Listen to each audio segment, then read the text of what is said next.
Just before Bill Ackman turned 28, he was able to participate in the takeover of Rockefeller properties worth $1 billion at the time. How did he do it?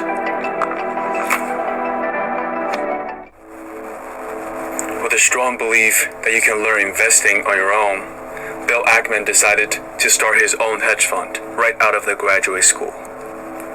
But little did he know, no one would want to invest with him.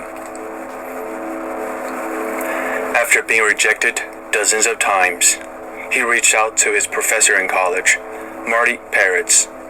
Peretz owned a publishing company and was reluctant to invest at first. Being a great salesman, Ackman finally convinced him to put up $250,000 to his new hedge fund, Gotham Partners. Peretz's investment gave Ackman an approval of confidence. He then used that to convince several more investors to invest with him. He and his partners eventually raised a total of $3 million. Even with that $3 million, Ackman would never thought that just in 5 years, his hedge fund will grow to be $500 million. It all started with one big opportunity.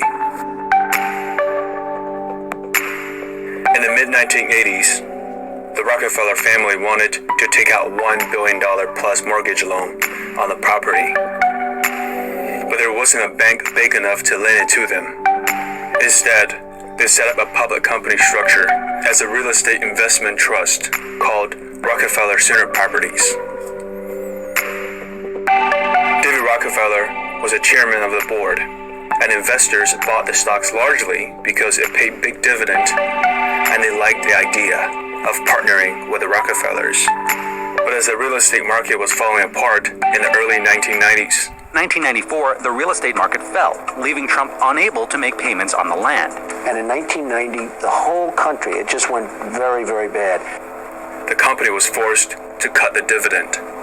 The stock price collapsed, and the REIT was under a lot of financial stress due to its high debt.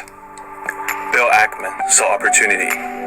He figured out that since the REIT is trading at a very low price, it is possible to acquire controlling positions of Rockefeller Center Properties by purchasing the stocks in the market.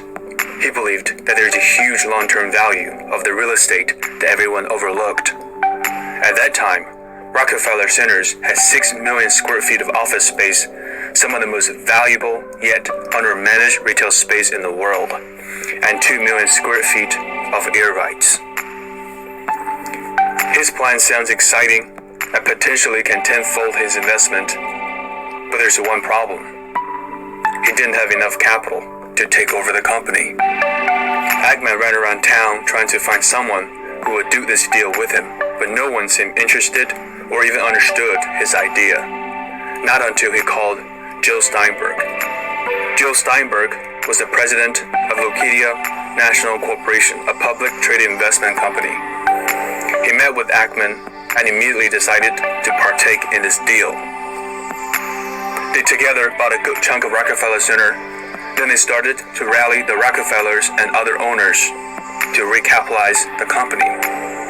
Their proposal included selling Ackman and Steinberg additional shares of equities with special rights attached, worth around $150 million.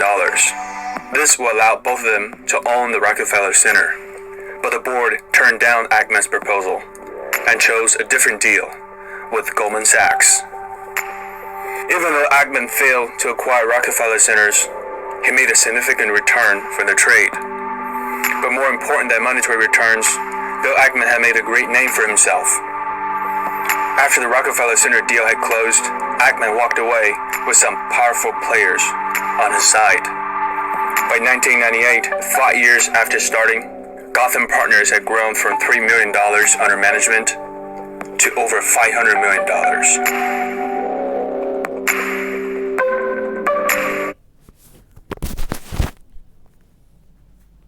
Moral of the story.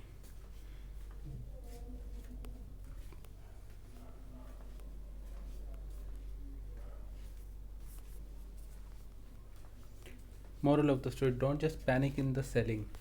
Just try to find out great opportunities good companies, good businesses where there is potential. Thank you.